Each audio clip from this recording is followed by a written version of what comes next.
sorry for the language, but I get called Americano sometimes. But yeah, that was it. That's why I was In a friendly way? in a friendly way, yeah, a good way. No, Yeah. like When they're everybody's friends, but yeah, yeah, not I happy get with called you. that Yeah, yeah, sometimes. So okay. We're definitely known as the gringos of the. yeah, or you know, Giddies. Well, the Giddy. Giddies, Like, my nickname's Giddy. Giddy. That's just what they call me. Actually, you blonde, you come from... Yeah, exactly. Yes, I'm it's I'm like- Giddy.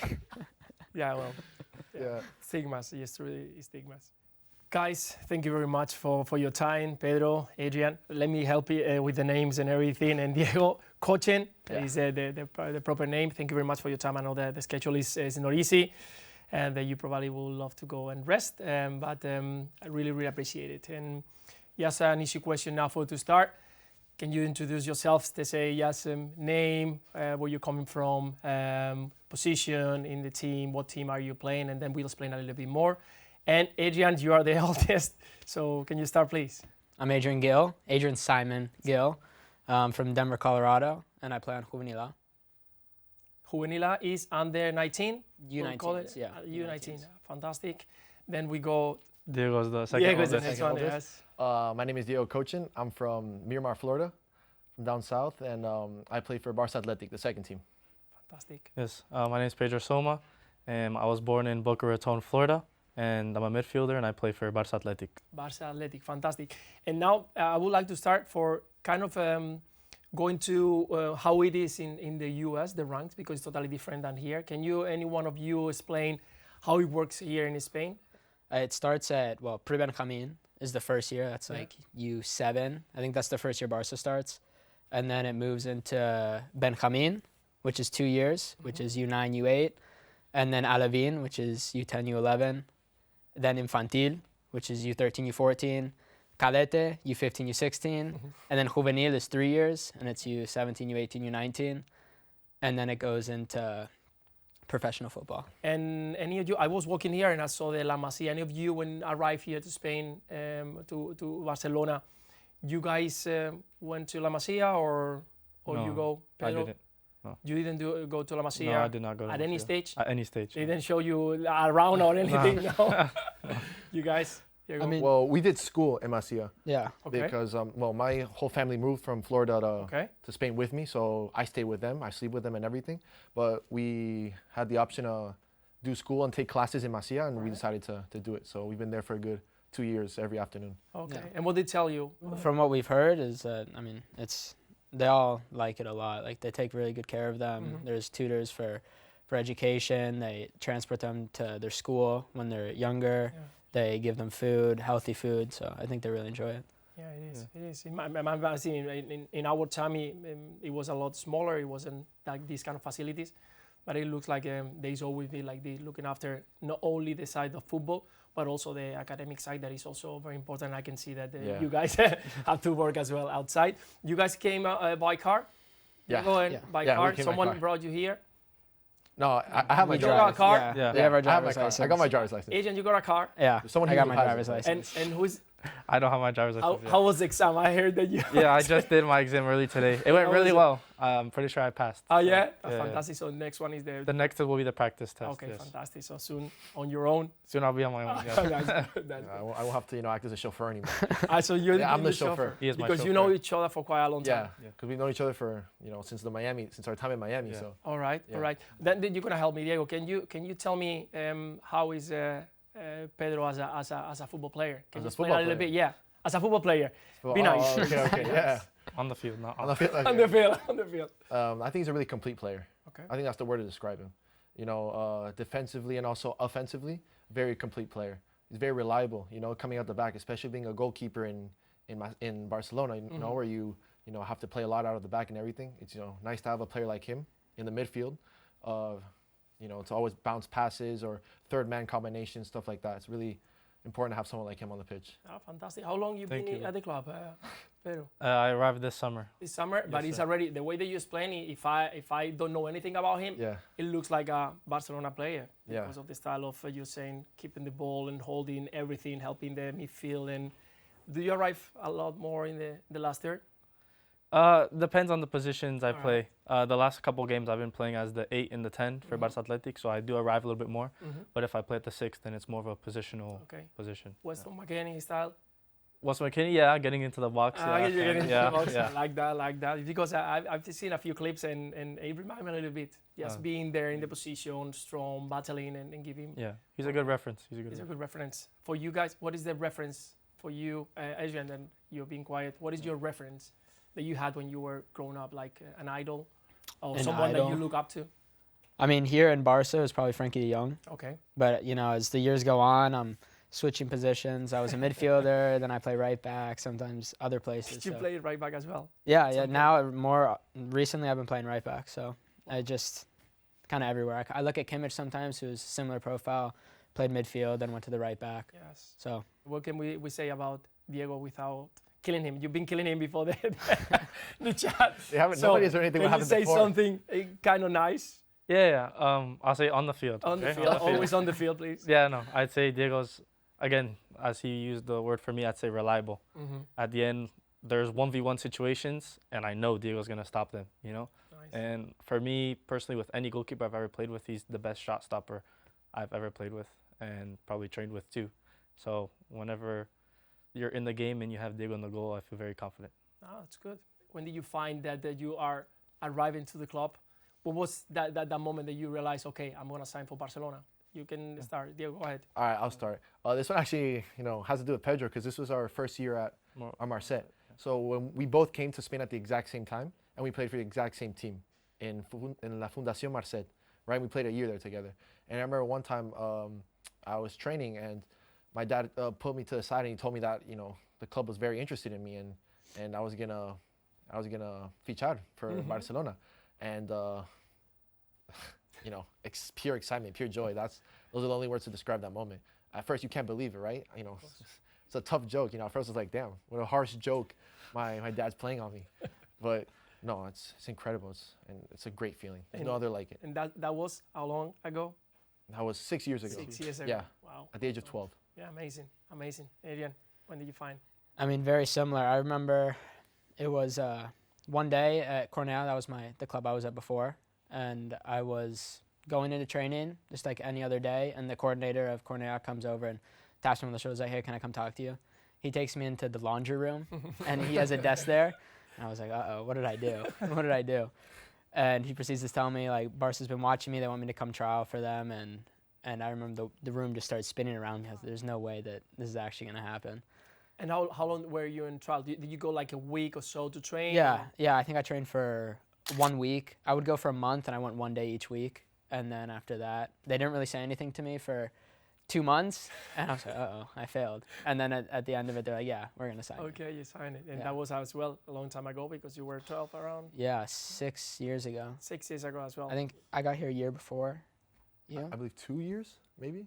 Infantil B for me. Yeah, okay, a year before. Yeah, I got a year before. A year before, Yeah, so yeah. 6, 7 years. That's Yeah. well done. And Pedro, you arrived the last one? Yeah, kind of like Adrian. When I was at Cornell, Cornellà, I did trials with Barca too. Okay. And it was the same thing as he said. You do one training a week for a couple months. But I couldn't sign for anybody till I turned 18. Okay. And this summer I turned 18, and then the transfer market was chaos. It was my first transfer market that I lived through. And I had many people tell me that it's like a roller coaster. And I was like, no, it's not a roller coaster. It is a roller coaster. It is. And I woke up, I had an off day. I think it was like August 23rd. So getting to the end of the transfer market. And I woke up to a phone call by my agent, and he said, do you want to sign for FC Barcelona? And I said, claro. And he said, okay, we'll get it done. And I think August 26th or 27th, I did my photos here at Barca, and I signed the contract. So I was really happy. Yeah, well done. Congratulations.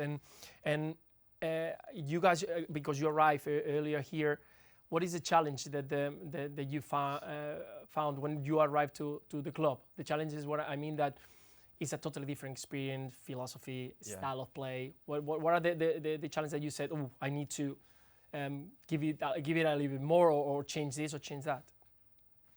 I'd say on a personal level, it was really easy adaptation because everyone here is very accommodating, But I'd say on the field, it was pretty hard, especially for me because it's a whole nother it's a whole nother world, it's a whole nother philosophy, right? And it's pretty tough. The intensity is way more, it's way higher, and the expectation too, which is what I initially struggled with. coming here, but in the end, you get used to it. Especially being here for 6 years is something that you grow with. Of course, Yeah. you manage. And for you, Adrian, because keeper, actually we put Diego there because keepers are different, so we're not on the couch. But you inside the pitch and you as a midfielder, right back, and more. But as a midfielder arriving to Barcelona, how it was? I think that was one of the most difficult parts, just realizing that I need to be in my position and the ball is going to get to me that way. Because at Cornellà, it was more like, you play 6 or you go to 8 or 10 or play wherever you want and get the ball. And then at Barca, it was that couple years, and still just learning the tactics behind it and being able to be calm, wait for the ball, not precipitarse. I don't know how to say that in English. Rush. Yeah, I'm losing my vocabulary. You are the guys, you are the ones from the US. So precipitarse, like rush. Yeah, rush. Yeah, exactly. So I'd say that was probably the hardest part, was just learning the tactics. And but yeah, after a while, I think like my teammates made it really easy. And just being at this club is amazing. There's the expectation that you need to win everything, but I think that's the right expectation. It brings up the level of every player. And for you, Pedro, what was the moment that you say, wow? I think it was different because they got here Earlier. 5 years before me, and I got here straight into the professional soccer instead of the youth soccer. And I think it was the first couple of weeks where the change of going from Cornellà to Barca this is not just a professional club. This is the best club in the world. And you get that image of your head of it doesn't just matter what you do on the weekend. It matters what you do day by day by day by day. And it's a constant fight to get minutes. It's a constant fight to, even when you get minutes, to then do good on the field. So it's a day by day thing. Yeah, exactly. Not only to arrive, is how you maintain there, how you get your position, how you win that position. And I wanted to ask you about how you adapt to catalán. ¿Podem fer la entrevista en català o no? Sí, podem. Sí, clar, parlem català. Sí, home. Sí, home. The adaptation to live here in Barcelona, it was all good. Pan tomàquet is... Sí, It's a lovely culture. Me encanta. It's a lovely culture. Tortilla patata. Oh, tortilla patata. The closest to the hot dog that we have is the butifarra and mungetas. Did you eat Eso it? nunca lo he escuchado. No. Yeah. Butifarra and mungetas? Yeah. No. Diego, can you explain, Pedro, what it is? Because I live next to Frankfurt Pedralbes. Oh, fantastic. Incredible. Give a big call to anyone who comes here to Barcelona Yeah. to go to that Frankfurt. To go one of to the best. that place, incredible. Can you explain what is the Yeah, explain butifarra to and me what it mungetas? Mungetas. Yeah, to me, too, I don't know Mungetas. what it is. It's like a hot dog, guys. So like The hot dog, but called butifarra. The butifarra is just the hot dog. yeah, it's the a hot white dog. hot It's the dog. hot dog. Yeah. And the mungetas is like beans, white beans. So here in So it's a hot dog with Sort white of like beans. alubias. like Okay. alubias, exactly, Yeah, like alubias. alubias. Okay. So you put it all together. They come like with mix a little bit with garlic. Anyway, it was a challenge, that one, but it was good. I recommend you to try because it's very nice. But it's a typical. But Oh, wait, after this, we're apart from You'll food- invite us, right? apart from food, don't tell to your nutritionist just in case because it's not the healthiest. But any other adaptation that you need to do when you arrive here about timing. I mean, it's here in Spain we kind of go to sleep a little bit later, or Yeah. dinner is. Anyone about I that? came from having dinner like 5 around PM. 10. 5:30, 10 6 PM. is dinner time usually. Yeah. And Exactly. here it's 9 or 10. Exactly. How was that? I think for me, the thing that hit me the most was how relaxed people are here. Okay. But not in a bad way, in a good way. Yeah. As if you go to a restaurant and you could sit there for 2-3 hours talking and stuff. But the opposite in the United States is you go, you eat, and the waiter's already bringing the bill to you so that you can leave. Okay. Here, you have to ask for the bill, you know? So Yeah. it's a lot more relaxed. I think it's a better way of life. There's no stress here in the United States. I think there's a lot more work, get things done, you know? So that's what hit me the most. And I actually prefer here a lot better. A little bit more. I think all of us being American, it kind of it brings us closer together for sure, because culturally we're very similar compared to the rest of the team, and yeah, we do hang out a lot outside of soccer, and I say we're pretty close friends. I've been with Pedro for a while now, and I've known him since my Miami days, and I've been with Adrian for 6 years now at the club. So When the guys you came to here to Barcelona and they knew that you were from the US, did you feel any kind of moments like tell us some moments that they don't have a clue about soccer? What is no? Do you feel at any moment that they were kind of, what is happening with these guys? I mean, Pedro, you're laughing. What's happening? Oh, hey. Something- Start explaining, buddy. no, you got it. Come on. Nah, go ahead. I'd say they're not, like, no one's discriminatory towards us or like, oh no, you guys don't know anything about soccer. But you know, I think there's definitely a stigma around like football is a European thing. It's not soccer, it's football. So And you feel it? You feel it that way? I mean, never like no one's trying to hurt your feelings, you know. Okay. But I think definitely, especially when we first came here, or for me at least, it was definitely I felt it a little There was bit. a joke around that. Yeah. But at the end, you play and you can play that you show them. So at the Yeah. end, you shut them up. Exactly. I've definitely gotten some weird looks for saying soccer. you Yeah. know. Oh yeah. Well, I prefer if you don't mention soccer. Because we are used to. But again, if you go there and you say football, they look at you like say football. You cannot play football. You are 67 kilos. So we understand that is difference. Do you guys follow any other American sports? Baseball, basketball. I'm huge into American football. Really? Me and a bunch of my friends have a huge fantasy league for football. All right. And that's like What's your team? I got a lot of players, but my favorite team is Broncos. Denver Broncos. Broncos, yeah. Okay. This is where we differ, because I'm a Dolphins. I'm a a Dolphin. 49ers. 49ers. Oh, you're from Miami, dude. bro. My from Florida. whole dad's side of the family's from LA or from California. We're spread around California. so- Okay. But you're a Heat 2 fan, right? You're a Heat. No, fan. I'm a Lakers fan. I'm not gonna What get is the into this issue topic. there? What is the I'm issue? not gonna get into this topic right now. You're from Miami, Pedro. Bro, We're my Heat. family we're Heat is Nation. from We're Heat California. culture. He just hates when I do something else that he doesn't want. Oh, okay. He No, wants it's me to not be that. close to him. We were you know, born like in best Florida. friends and Yeah. stuff. Okay. It's like it's like became like a dad. He's a daddy. Yeah, he wants like the bromance. You know? All right. That's- All right. Oh, okay. Yes. I wanted to ask you because I was watching yesterday the game, and once again, Lamine Yamal did. It doesn't matter when we watch this interview. Lamine Yamal is always going to give us something, and you guys have the opportunity. I think that you guys play with Yamal. Yeah, for a couple of years, For a actually. couple of years. 2 Yeah. years, yeah.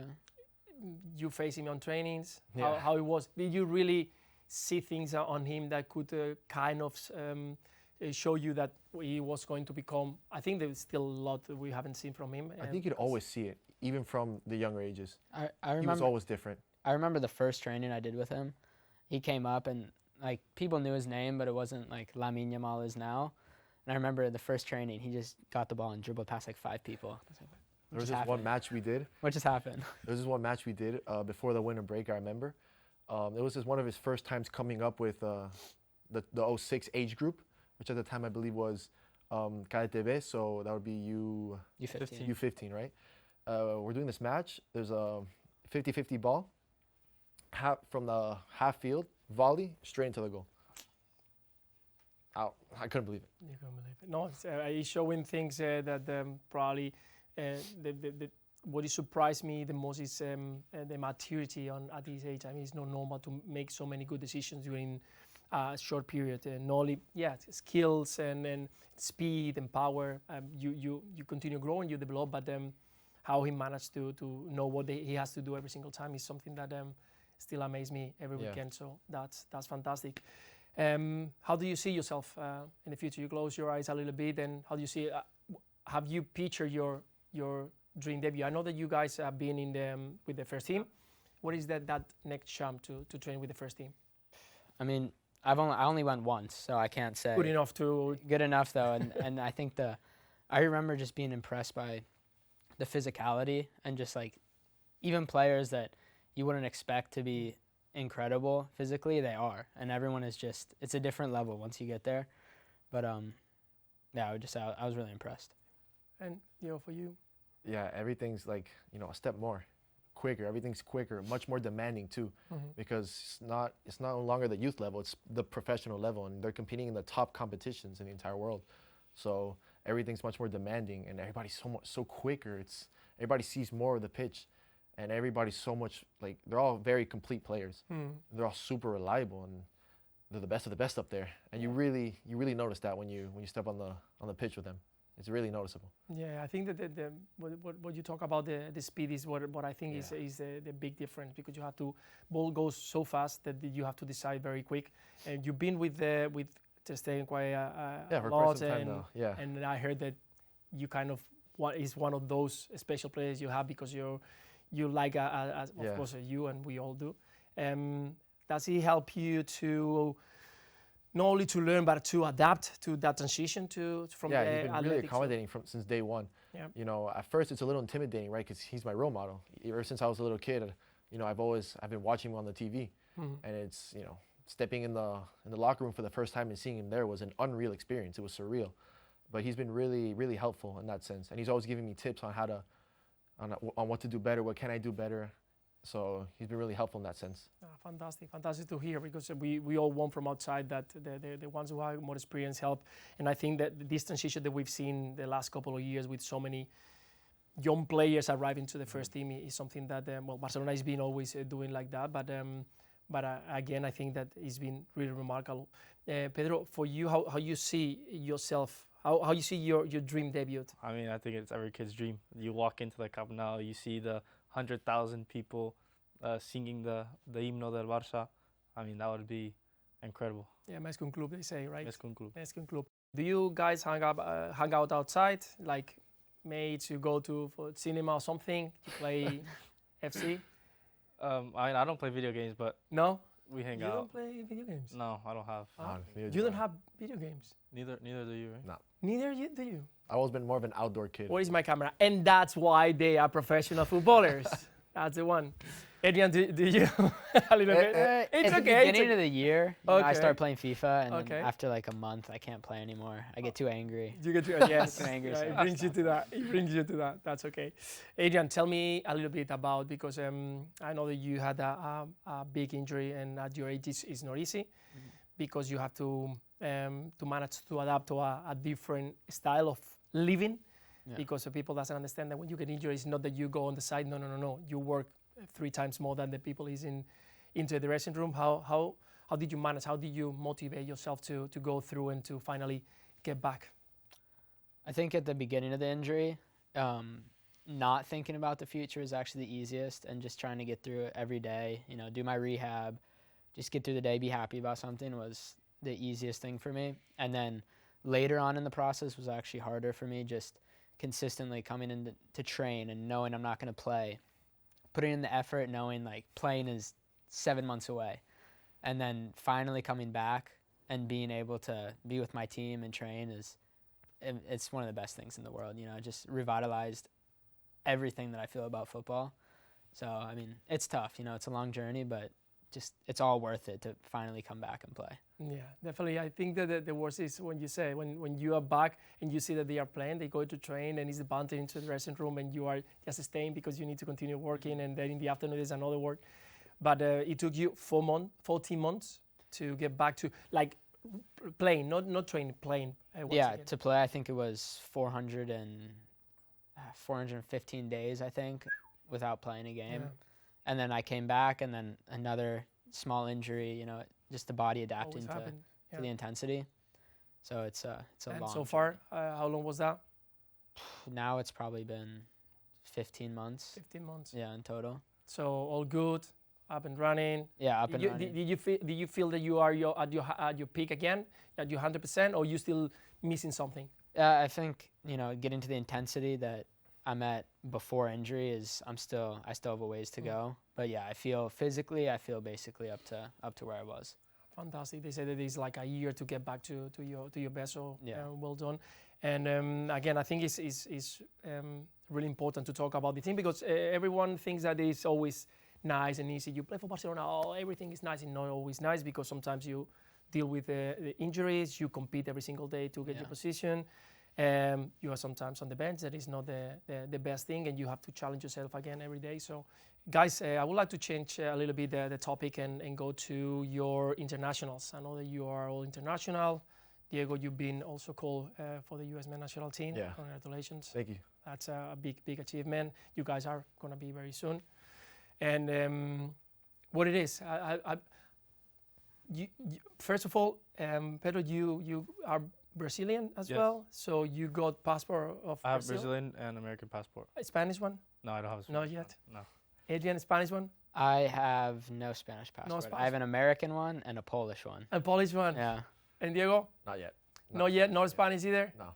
So no chance, right? No. So, No, not yet. so when you see yourself and you dream, we all think, we all kind of see ourselves to at some point. You see yourself with the U.S. Yeah. Yes. I mean, I do personally. Yes. But I'm pretty sure these two do. Yeah, too. same here. I'm asking you. I haven't asked them yet. yeah. Do you see yourself?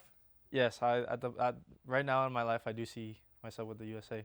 I've been with the national team for over 3 years now. I think 3 years and 8 months or something like that. Mhm. My first call-up was January of 2021, I think. Captain? Well, the no, World Cup? not well. That was a year and a Later half on? later. Yes, Okay. but I've been with the USA. I feel very, very American. I love it when I put the shirt on. So right now in my life, I'm looking forward to making the USA national team. Fantastic. And do you see, guys, yourself is a World Cup in 2026? Do you see yourself like challenging for the place, Diego? It would be an absolute, it would be surreal to go up there and play the 2026 World Cup. But, I'm there for whatever the country Of needs. course. Whatever position it needs me in, I'll be there 100%. If it's the first goalkeeper in the 2026 goalkeeper, if it's the second, if it's the third, whatever they need me to be, I'll be there at 100%. Okay, that's great. Adrian, when you saw Pochettino arrive to as a coach, what did you think? I thought it was amazing, honestly. Like, Did you? he's been everywhere in Europe. And he just brings a different style of football to America. So I think it's going to be great for us. Yeah. How has been the result lately? All good?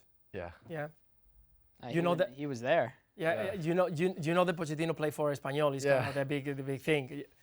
The first thing he told me was, that we have a culé here. That's the first thing he told me. But no, him as well as his whole staff, they're a great team. And I think they bring a lot to America. And I think they will do a lot. And I'm really happy to have a coach like him who, is admired by lots of people in the world of football, to be the number one there. So. Fantastic, Pedro. Well, how do you see him? I think it's great. Yeah. Some Latino blood into the United States. It's never gonna be bad. So yeah, excited when. Yeah, and news come out. how do you see the team for the World Cup? I think, I don't know, poco a poco, Yeah. the United States is building, and more you can see more youths becoming professional, especially in Europe. Yeah. And I think for the 2026 World Cup, the USA is gonna have a great team with a great coach. I agree. I totally agree. This new golden generation, with Pulisic, McKennie, Taylor, Adams. Serginho. You see that this is coming another new generation that is gonna add more to what it is already a strong national team. Yeah, I think that we can all. I mean, that's all our goal is to bring a next great generation for the U.S. national team. I think we can see it. We've got so many young kids playing in Europe at the top level, playing, Bruce's first team or Barca's first team, which is kind of unheard of. So I think it's going to be a great generation. Yeah, definitely. I think that what they've done already is fantastic, and yeah, I'm looking forward to see this 2026 World Cup, and I would love to see you all there. So guys, I just wanted to thank you for your time. It's been really a pleasure, and I wish you all the best for this coming. So thank you very much. Thank you. Pleasure. Thank you. So much. Pleasure, guys. Thank you very much. Thank you.